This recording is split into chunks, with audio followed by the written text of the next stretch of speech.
এখন আপনি নির্বাচিত হলেন, নির্বাচিত হওয়াটা তো বড় কথা না, টিকে থাকাটাও একটা বড় কথা। এবং ধরেন 17 মাস আগে যে জুলাই বিপ্লব, মানুষের মধ্যে যেই প্রতিক্রিয়া, মানুষের যেই প্রতিরোধ, সেই জায়গাটা আমার মনে হয় যে মানুষের মধ্যে এখনো স্মৃতিতে জলজল।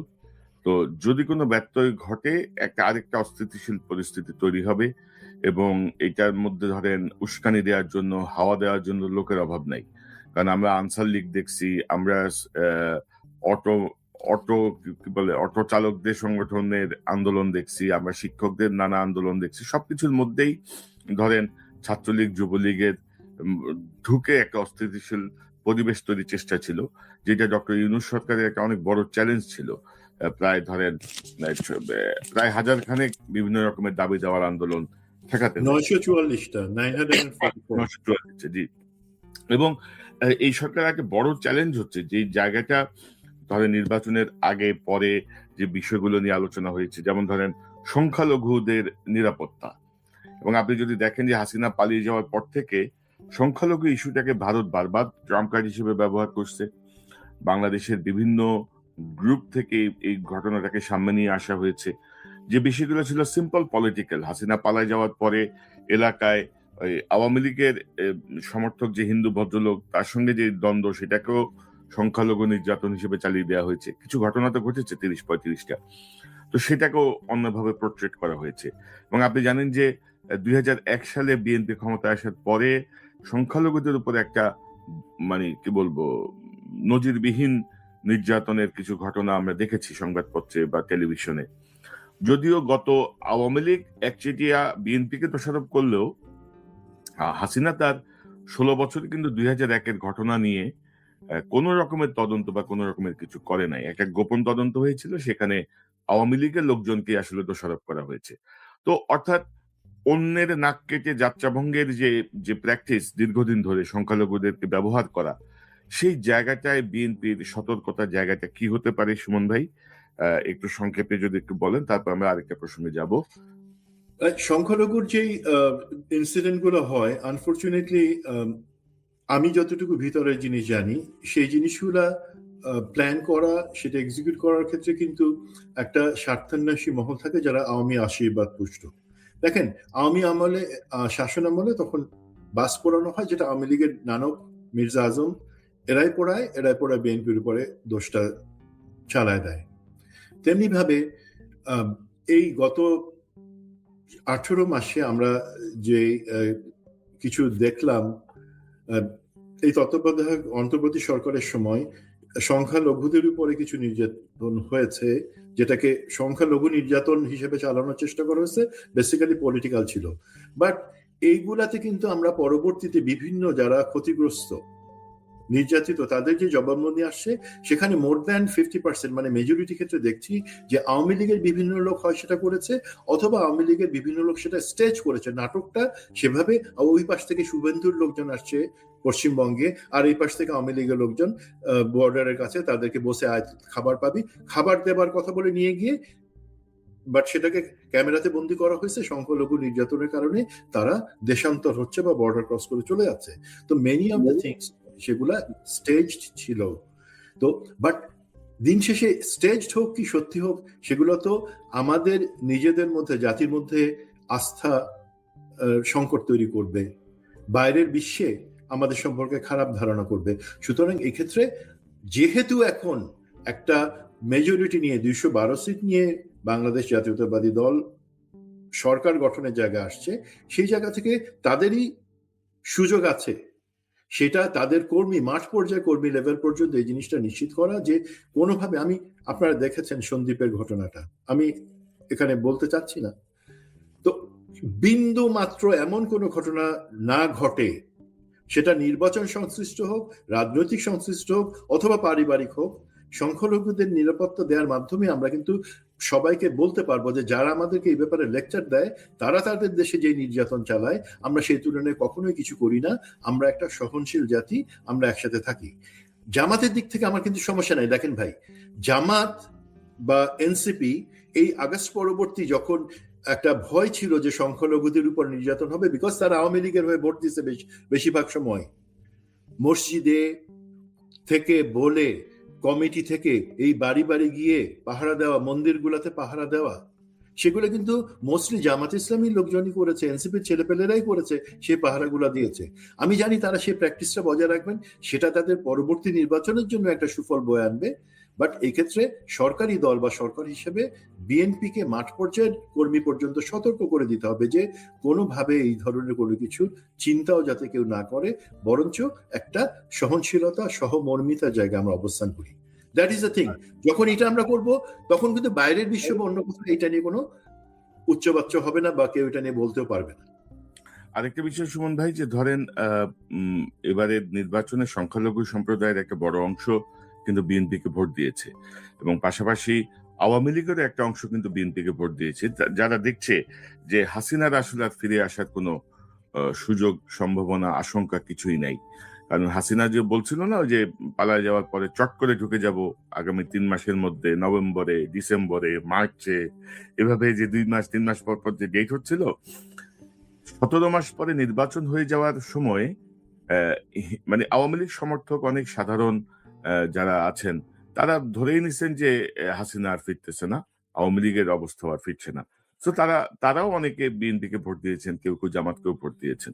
তো তাদের ধরেন বহু নিরীহ লোক আছে, ধরেন আমরা তো রাঘব বোয়াল যা আছে সব তো পার করে দিছি আমরা, মানে অপরাধী চক্র আমরা রাষ্ট্রীয় ব্যবস্থাপনাতে অনেকটাই পার করে দিছি বলা চলে। এটার সঙ্গে আর্মি যুক্ত, এটার সঙ্গে অন্তর্বর্তী সরকারের উপদেষ্টারা যুক্ত। একজন উপদেষ্টার বাসায় তো এক সাবেক মন্ত্রী, মানে উপদেষ্টা না, মানে সরকারের এক প্রভাবশালী ব্যক্তির বাসায় এক উপদেষ্টাই ছিল দীর্ঘদিন, যার পরে সে আমেরিকায় চলে আসছে। তো এখন ধরেন মানে আওয়ামী লীগের এক শ্রেণীর সাধারণ সমর্থক যারা বিএনপিকে ভোট দিয়েছে, তার বিনিময়ে আওয়ামী লীগের রাজনীতি করার সুযোগ দিতে হবে, আওয়ামী লীগের অফিস খুলে দিতে হবে, ধানের শীষের নৌকা একই জিনিস। এই জায়গাগুলো নির্বাচনের আগে অনেক কথাই বলা হয়, কিন্তু নির্বাচনের পরে যদি এই প্র্যাকটিস শুরু হয়, আমার মনে হয় যে সেখান থেকেই তারেক রহমান সাহেবের সরকার বিপদে পড়া শুরু ভাই, হবে। একটা কথা এখানে একটু বলে নিই, আপনাকে ইন্টারাপ্ট করি। অবশ্যই এটা আমরা আগেই বলছি যে এই জায়গাতে শক্ত অবস্থানে যেতে হবে, যে এটা জনগণের সাথে বেইমানি হিসাবে লোকে কনসিডার করবে, সেই জায়গা হবে না। আমার প্রেডিকশন কি, আমার অভিমত যেটা হচ্ছে, বিএনপি কিন্তু আওয়ামী লীগকে অ্যাকচুয়ালি আনবে না বা পুনর্বাসন করবে না। কেন করবে না জানেন? এই যে ধরেন বলা হচ্ছে 15% আওয়ামী লীগের ভোট, বিএনপির 35%-এর সাথে আওয়ামী লীগের 15% মিলে 50% ভোট পাইছে। বিএনপি যদি আওয়ামী লীগকে নিয়ে আসে, সে 15% আওয়ামী লীগের কাছে ফেরত যাবে। তো বিএনপি যদি আওয়ামী লীগকে আবার এস্টাবলিশ নাই করে দেশে, এই 15% তো বিএনপির হয়েই থাকবে। তারা জাতীয়তাবাদী আদর্শ হয়তো চলে যাবে আমি জানি না, বাট টেকনিক্যালি বিএনপির জন্য সুবিধাজনক অবস্থান হচ্ছে, ভাই আওয়ামী লীগ যতদিন না আসবে এই 15% ভোট আমার সাথে অ্যাড হবে। এইটা একটা চিন্তা হচ্ছে, এবং আমি মনে করি এই চিন্তা থেকেই আওয়ামী লীগকে সত্যিকার ভাবে পুনর্বাসন বাংলাদেশের রাজনীতিতে, সেটা তারা করবে না। করতে পারে কি, আমরা যদি হতাশা, ভয়, হানাহানি তার মধ্যে চলে যাই, সেই সুযোগে কোনো না কোনো ভাবে আওয়ামী লীগের একটা অংশ আস্তে আস্তে দানা বাঁধার চেষ্টা করতে পারে। বাট আমার মনে হয় বর্তমান যে ব্যবস্থা বা যেভাবে সদিচ্ছা দেখতে পাচ্ছি আমি সরকারি এবং বিরোধী দলগুলোর মধ্যে, তারা ওই স্পেসটুকু আওয়ামী লীগকে আগামী 50 বছরও ইনশাল্লাহ দিবে না।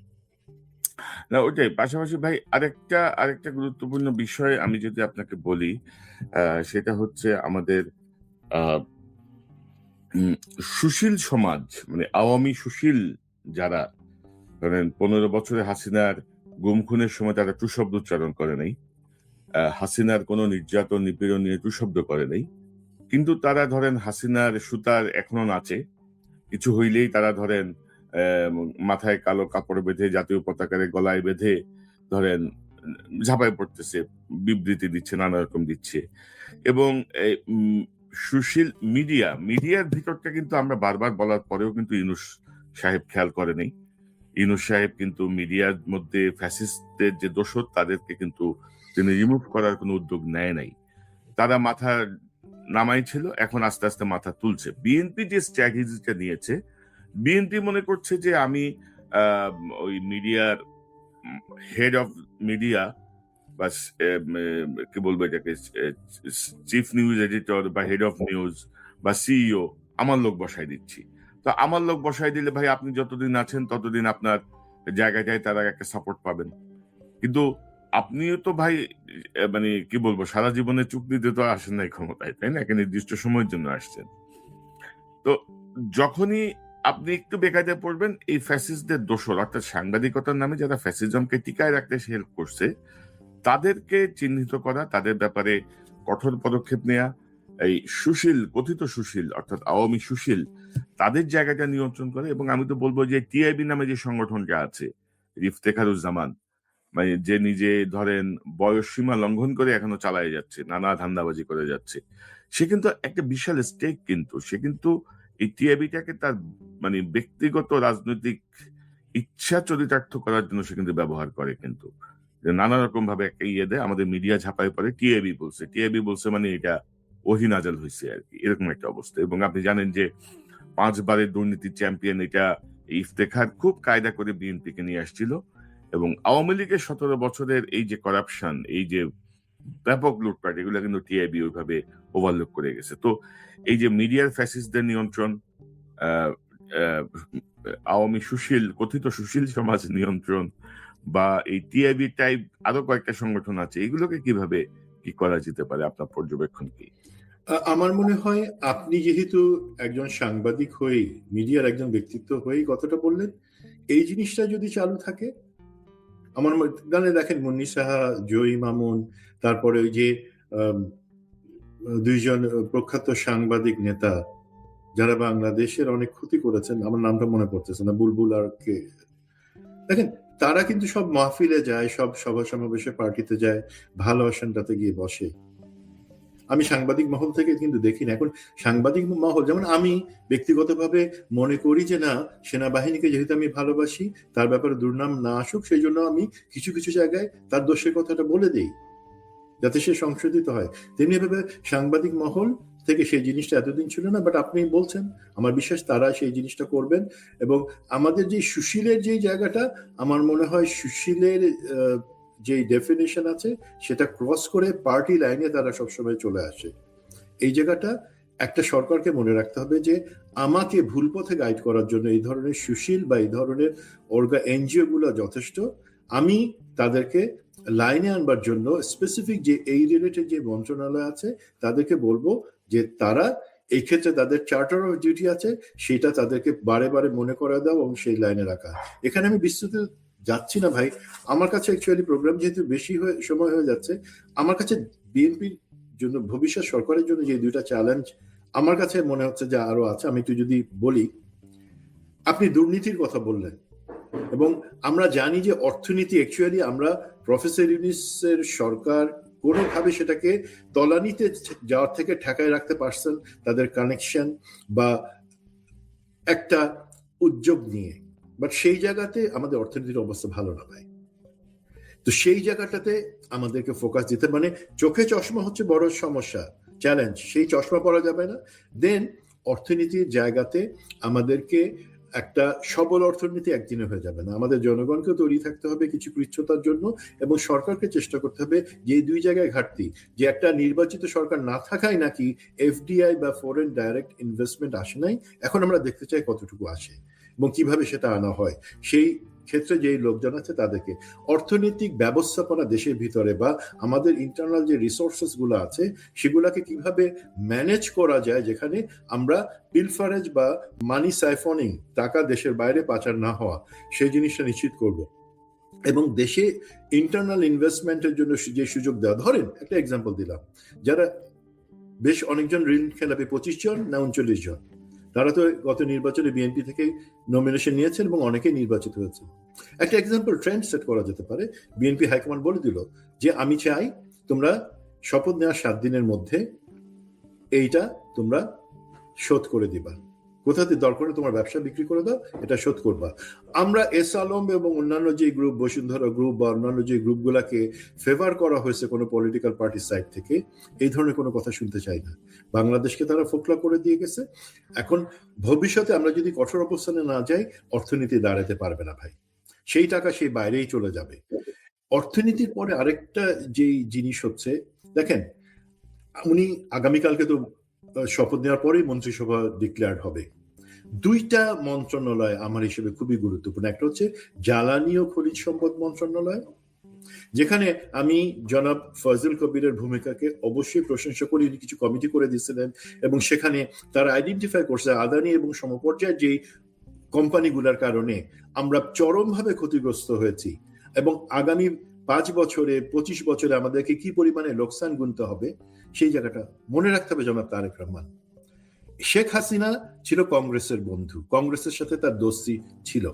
যখন মোদির বিজেপি পাওয়ারে আসলো তখন মোদিকে কিভাবে তার বয়ফ্রেন্ড বানানো যায় সেই জন্য সে বাংলাদেশের একটা অঙ্গ বা স্বার্থ সে বিক্রি করে দিল সব বিশ্বাসঘাতকতা করে। সেটা হচ্ছে জ্বালানি খাতকে ভারতের হাতে, মানে আদানির হাতে আমাদের পাওয়ার সেক্টরটাকে তুলে দিল, যা জেনে শুনে যে এটা দেশের জন্য ক্ষতি হবে। বাট আদানি যেহেতু হচ্ছে মোদির ক্যাশিয়ার সেটা সবাই জানে, সেই হিসাবে সে আদানিকে দেশের সম্পূর্ণ স্বার্থ বিরোধী আমাদের এই পতিতা হাসিনা সেই চুক্তিটা করে শেষ করে দিল দেশটাকে। শুধুমাত্র যে কংগ্রেস গেছে এখন মোদির সাথে ফ্রেন্ডশিপের জন্য, বন্ধুত্বের জন্য আমি দেশের এই স্বার্থটা জলাঞ্জলি দিই, সেটা সে করেছে। আমাদেরকে এই সেন্সিটিভ জায়গা যেখানে শুধুমাত্র আমাদের জ্বালানি ব্যবস্থাপনা না, আমাদের যেই জায়গাগুলোতে আমরা ক্ষতিগ্রস্ত হয়েছি এবং সেই ব্যাপারে যেহেতু এই আদানি সেই দুর্নীতি জায়গাটা চুক্তির দুর্নীতি এসছে, সেটাকে ফলো আপ করা, এনশোর করা যেন আমরা সাফার করবো না, আমরা আন্তর্জাতিক সালিসিতে যাব এবং সেখান থেকে আমরা ইনশাল্লাহ জিতে আসবো। That is very important. 2 number হচ্ছে আমাদের জাতীয় নিরাপত্তার জায়গাটাতে। সেই জায়গায় আমরা সবসময় দেখেছি তারেক সিদ্দিকীর সময় তো, হাসিনার সময় তো জাতীয় নিরাপত্তা উপদেষ্টার পত্র তৈরি করা হলো, সেটা কিন্তু অ্যাডভাইজারি রোল হয়ে গেল কি এক্সিকিউটিভ রোল। একটা মাফিয়া তন্ত্র কায়েম হলো, খুনি জিয়া এবং অন্যান্য সবাই মিলে সেখান থেকে মানি সাইফনিং, হত্যা, গুম সবকিছু সেই জাতীয় নিরাপত্তা সেই উপদেষ্টার তত্ত্বাবধানে হতো। আমরা সেই ধরনের আর কিছু চাই না। আমরা চাই সত্যিকার ভাবে জাতীয় নিরাপত্তার ব্যাপারে যিনি, ধরেন খলিল সাহেবের কথা বলি, ডক্টর খলিল উনি এখনো আছেন কাগজে কলমে, বাট হয়েছে কি উনি জ্ঞানী মানুষ। এখন খলিল সাহেব জ্ঞান আছে কিন্তু কতটা এমবেসি আমাদের, আমরা নিজেরা বা আমাদের নিজেদের, জাস্ট এক সেকেন্ড ভাই, আমাদের জোহরের আজান হচ্ছে।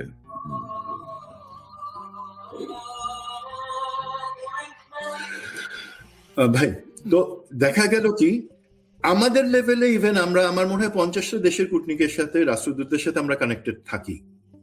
বাংলাদেশে এমন অনেকে আছে যারা শুধুমাত্র বিভিন্ন দেশের রাষ্ট্রদূত, বিভিন্ন সংস্থা না, বিভিন্ন রাজনৈতিক দলের সাথে, বিভিন্ন ব্যবসায়ী মহলের সাথে তারা ফুলি কানেক্টেড থাকেন। কেন? আমাদের নিরাপত্তা মানে শুধুমাত্র আর্মি এবং গুলি তা না।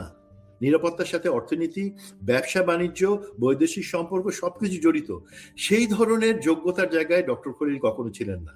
উনি যে কানেকশনগুলো বা স্টেট ডিপার্টমেন্ট বা অন্যান্য জায়গায় ওনার অ্যাকসেপ্টেন্স, সেটা প্রফেসর ইউনুসের কারণে। Professor doctor Khalil is merely A face. Actually উনি যেহেতু প্রফেসর ইউনুসকে রিপ্রেজেন্ট করছেন, সেহেতু ওনাকে লোকে ভ্যালু দিত। এখন আমি একটা জিনিস বলি, ওনার থেকে যোগ্য লোক আছেই আলহামদুলিল্লাহ।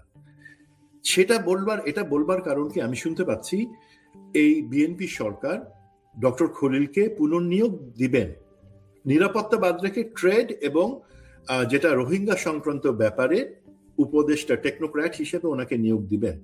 সেটা তাদের সিদ্ধান্ত। আমি শুধু মনে করে দেব 2টা জিনিস। 1 নাম্বার, রোহিঙ্গা সংক্রান্ত ব্যাপারে ডক্টর খলিল জিরো জানে, ওনার অভিজ্ঞতা নাই, সে তার থেকে আরো অভিজ্ঞ অনেক আছে। ওনার সাথে বিদেশি দূতাবাস বা স্টেক হোল্ডার্স বা যারা রোহিঙ্গার ব্যাপারটাতে আমাদেরকে সাহায্য করতে চায়, তাদের সাথে ওনার সরাসরি ব্যক্তি লেভেলে কোনো যোগাযোগ নাই। বড় কথা, জহরেন আপনি তাকে করলেন, তখন একটা সমস্যা হয়ে যাবে। দেশের ভিতর একটা কানাঘুষা আছে যে ডক্টর খলিল অজিত দোভালের সাথে দোস্তি, সেই দোস্তি করে সে নিজস্ব স্বার্থগুলো আদায় করে নেয়। এখন যদি কালকে আপনি ডক্টর খলিলকে আপনার উপদেষ্টা হিসেবে নিয়োগ দেন, আবার একটা গুড জেস্টার, হ্যাঁ এই বিগত অন্তর্বর্তী সরকার থেকে একজনকে দিলেন, দেশের লোকজন কি ভাববে? দেশের লোকজন মনে করবে নির্বাচনের আগে যদি কোনো ষড়যন্ত্র হয়ে থাকে বিএনপিকে ক্ষমতায় আনবার জন্য, তাহলে বোধহয় ডক্টর খলিল অজিত দোভালের সাথে মিলে সেই ষড়যন্ত্র বাস্তবায়ন করছে বলে তাকে পুরস্কার হিসেবে এখানে দেওয়া হচ্ছে। দ্বিতীয়ত তারা ভাববে তার মানে ডক্টর অজিত দোভালের দোস্তকে যখন এখানে দেওয়া হইতেছে, তার মানে ভবিষ্যতে বিএনপি বোধহয় ভারতের উপর নির্ভরশীল থাকতে চাচ্ছে বলে তাকে দেওয়া হচ্ছে। সো প্লিজ তাকে নিয়োগ দেওয়ার আগে এই জিনিসগুলো চিন্তা করবেন। সুমন ভাই, আমি একটু ইন্টারাপ্ট করি। সুমন ভাই, আমি আসলে এই মানে অন্তর্বর্তী সরকারের থেকে কাউকেই এই সরকারে পুনর্নিয়োগ দেয়া পক্ষপাতী না। কারণ হচ্ছে, প্রথম কথা হচ্ছে, অন্তর্বর্তী সরকারকে যে আশা নিয়ে, যে প্রত্যাশা নিয়ে বসানো হয়েছিল আফটার জুলাই বিপ্লব, তারা তার ধারে কাছেও যেতে পারেনি। তাদের কাছে যে প্রত্যাশা ছিল, ধরেন জুলাই বিপ্লবীদের নিরাপত্তা থেকে শুরু করে কোনো বিষয় তারা মনোযোগী হতে পারে নাই। এবং সেই জায়গাটায় ধরেন, আমি শুধু ডক্টর খলিল না, আমি কাউকেই মনে করি না যে নেওয়া উচিত। নিলেই ধরেন এই সরকার নতুন আরেকটা বিতর্কের জন্ম দেবে, এবং আমার মনে হয় যে সেখান থেকে শাখা প্রশাখা বের হয়ে পুরো পরিস্থিতিটা জটিল হয়ে যাবে। সুমন ভাই, আমরা প্রায় 1 ঘন্টা কথা বলছি, আমি আর লম্বা করতে চাই না আলোচনাটা। এবং আরো কিছু বিষয় ছিল যে জায়গাগুলো সরকারের জন্য বড় চ্যালেঞ্জ, যেমন ধরেন বিএনপির 5ই আগস্টের পরে বিএনপির ব্যাপারে যে চাঁদাবাজি এবং দখলের অভিযোগ, সেই জায়গাগুলো কঠোরভাবে নিয়ন্ত্রণ করা, এবং যারা এইসব ঘটনার সঙ্গে যুক্ত ছিল তাদেরকে বিচারের আওতায় আনা। তারপরে তারেক রহমান সাহেব কিন্তু বিডিআর এর হত্যার বিচারের কথা বলেছেন, সেই জায়গাটাকে এনশিওর করা। পাশাপাশি গুম খুনের বিচার যেটি চলমান আছে সেটি যেন কোনোভাবে ইন্টারাপ্টেড না হয়, সেই জায়গাটায় মনোযোগী হওয়া, এবং এটাকে আরো শক্তিশালী এবং আরো বেগবান করা। একটা ট্রাইব্যুনাল না, প্রয়োজনে আরো 4-5টা ট্রাইব্যুনাল করে বিষয়টাকে অত্যন্ত দ্রুততার সাথে এগিয়ে নেওয়া। আপনার শেষ মন্তব্য জানতে চাই এটার আলোকে। জি, আমি শেষ মন্তব্যটা একটু করবো। আপনি ইনফ্যাক্ট আমার বাকি যেই চ্যালেঞ্জেস সেগুলো আপনি কভার করে দিয়েছেন গুমকুন। দেখেন, আমি জামাতের সমর্থকদের উদ্দেশ্যে একটা জিনিস বলি, যদি আপনি আমাকে 2 মিনিট সময় দেন। দেখেন, একটা হতাশা আছে জামাতের সমর্থকদের মধ্যে, যে ইলেকশনে কি হলো, কারচুপি হলো, তারা কেন দাঁড়ালো না। ভাই, আমি আগেই বলেছি, যেখানে একটা সমঝোতা ছিল আমরা মারামারি করবো না, সেখানে তারপরে জামাত কেন আপনাদের যে আমানত ভোট সেটা তারা রক্ষার জন্য দাঁড়ায় নাই, সেটা তাদের সাথে আলাপ করলে আপনারা বুঝতে পারবেন। বাট আমি একটা অ্যানালজি দিই ভাই, জামাতের ইসলামীর যারা সমর্থক আছেন এবং জামাত ইসলামীর জন্যই, ধরেন আমি সবাই জানি, সকালবেলায় আপনি 1 মাইল হাঁটবেন, শাকসবজি খেয়ে থাকবেন দিনের বেলায়, এবং সন্ধ্যাবেলায় আপনি হালকা 15 মিনিট যোগা করলেন বা একটু আবার হাঁটাচলা করলেন, নামাজ কালাম এগুলার কথা বলছি না, এগুলো তো গুড অ্যাডভাইস, তাই না? এগুলো তো আমি সবাই বলবো এগুলো সুস্বাস্থ্যের জন্য ভালো। বাট দিন শেষে যখন 18 কোটি মানুষকে আমি বলবো যে তোমাকে সারাদিন এইটা ফলো করতে হবে, তখন কিন্তু দেখা যাবে কি 18 কোটির মধ্যে আমি নিজেই সকালবেলা বলি না একটু ঘুমাই নেই, আমি হাঁটতে যাব কেন, সন্ধ্যাবেলা মনে করি না একটু টিভি দেখি। আমি জানি কোনটা ভালো, তারপরে কিন্তু আমি সেই জীবনাচার বা সেই আদর্শের জায়গায় আমি হয়তো এখনো হাঁটবার জন্য প্রস্তুত না। জামাত ইসলামের ক্ষেত্রে এই জিনিসটা হয়েছে। আমি বিএনপিকে খাটো বা জামাত ইসলামীকে খাটো বা উপরে নেওয়ার জন্য বলতেছিলাম। আমি যেটা বুঝি, দেখেন, বাংলাদেশ জামাত ইসলামের যে আদর্শ এবং তারা যে রাজনৈতিক তাদের যে দর্শনটা দিয়েছে, that was very good, just like এই অ্যাডভাইস। আমি ভেজিটেবল খাবো, হাঁটবো, রেড মিট খাবো না। তো দেশে বিশেষ করে আপনি জানেন, সরকারি কর্মচারী, আমলা, আমাদের ব্যবসায়ীর একটা বড় মহল, তারা তো দুর্নীতি ছাড়া থাকতে পারবে না। জামাত ইসলাম জেহাদ ডিক্লেয়ার করেছে দুর্নীতির বিরুদ্ধে। আমাদের দেশের জনগণের একটা অংশ, তারা কি প্রস্তুত যে তারা এখানে দুর্নীতিহীন একটা জীবন চালাবে? ভাই, আমার ক্ষেত্রে অনেক সময় আমি মনে করি, ভাই একটু দুর্নীতি করলে ভালো হতো, হয়তো আমি মনে করি। তো আমরা দেশের জনগণ প্রস্তুত না। জামাতে ইসলামীর কাজ যেটা হবে, দেশে এই যে 5 বছর তারা সময় পাচ্ছে, বিএনপিকে কোঅপারেট করুক, এবং এই 5 বছরে এই যে বার্তাটা যে ভেজিটেবল খাইতে বসছি, রেড মিট খাইতে মানা করছি, তুমি চিকেন খাও, তুমি হাঁটবার সাথে সাথে তুমি গান শুনো, অসুবিধা নেই। এই যে ফ্লেক্সিবিলিটি জায়গায় যে জামাত ইসলামীর দর্শনটা খুব রিজিড, তার বদলে সেটা আরেকটা জিনিস, জামাত কেন ভোট কারচুপি বিএনপির মতো করে নাই? আরে ভাই, জামাত তাহলে কি তার আদর্শের জায়গা থেকে সরে আসবে না? বাট একটা ফ্লেক্সিবল দর্শন, রাজনৈতিক দর্শন, রাষ্ট্র ব্যবস্থার জন্য, সমাজ ব্যবস্থা, প্রতিটি ইন্ডিভিজুয়ালের জন্য, সেই জায়গায় জামাতে কাজ করা উচিত। আর একটা কথা বলছিলাম যে ভাই, কারা ইলেকশন ইঞ্জিনিয়ারিং কোর্সে যদি হয়ে থাকে, সেটা আমাদের এই যে আমাদের জনগণের মধ্যে যে জনপ্রশাসনের যারা হারাম খেয়ে, যারা দুর্নীতি ছাড়া আর কিছু বুঝে না, সেই জনপ্রশাসনের লোকজন যারা প্রতিটা কেন্দ্রে দায়িত্বে ছিল, এখানে পার্টি বলে নাই, বিএনপিও বলে নাই, জামাতও বলে নাই তোমরা ভোট কারচুপি বা ইঞ্জিনিয়ারিং করো, তারা নিজ দায়িত্বে করেছে তাদের বাঁচবার জন্য। তারা জানে যে জামাত যদি আসে আজকে, সেই ক্ষেত্রে যে শাসন ব্যবস্থা হবে সেখানে তারা টিকতে পারবে না। না, ওটা সেটি এটা তারা ছিল কেউ যে বলুক কি না বলুক, তারা নিজে থেকে কিছু অংশ নিজ উদ্যোগে, যে ইলেকশন ইঞ্জিনিয়ারিং কথা শুনছি সেই জন্য তারা দায়ী। আপনি যে রিল গুলা দেখবেন, যে কাগজগুলা দেখবেন, আপনি কি পার্টিকে দায়ী করতে পারবেন? পারবেন না।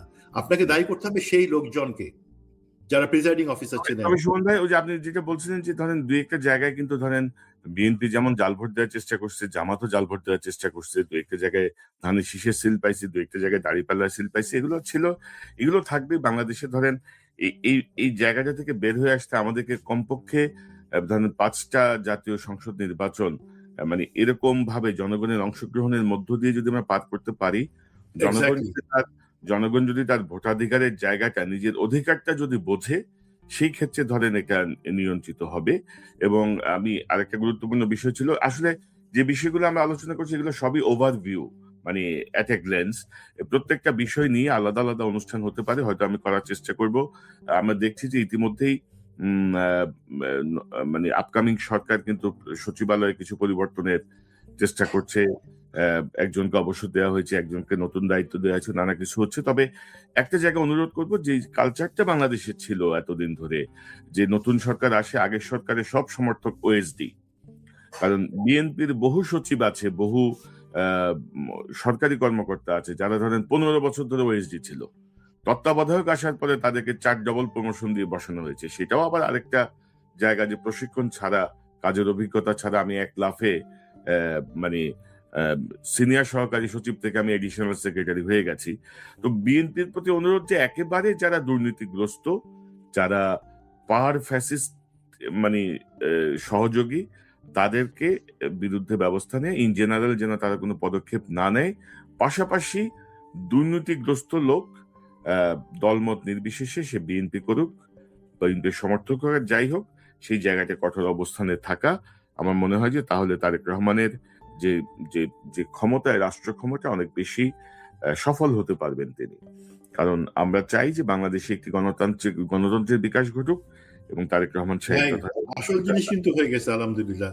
আমরা বলছিলাম না যে বাংলাদেশ জিতবে, সেটাই হওয়া উচিত। আমরা হ্যাঁ। জেতার পথে অর্ধেক আগায় গেছি আলহামদুলিল্লাহ। একটা নির্বাচন হয়েছে, মোটামুটি অ্যাকসেপ্টেড। নতুন সরকার আসবে, হাসিনা জাতীয় পার্টি কবর, এই সমস্ত জায়গায় আলহামদুলিল্লাহ। Thank you very much. অবশ্যই অবশ্যই অবশ্যই এগুলো অবশ্যই একটা বড় সাকসেস। আমরা ছোটখাটো বিষয় ওভারলুক করতে চাই, বাট এমন না যে আমরা সবকিছু ওভারলুক করে যাচ্ছি, আমরা চোখ বন্ধ করে রাখছি। আমাদের চোখ খোলা, আমরা লক্ষ্য রাখার চেষ্টা করছি যে অভিযোগগুলো আসছে বা সবকিছু নিয়েই যখন যেটা প্রয়োজন হবে সেটি দর্শকদের সামনে নিয়ে আসার চেষ্টা হবে। মেজর সুমন আহমেদ, আপনাকে অসংখ্য ধন্যবাদ।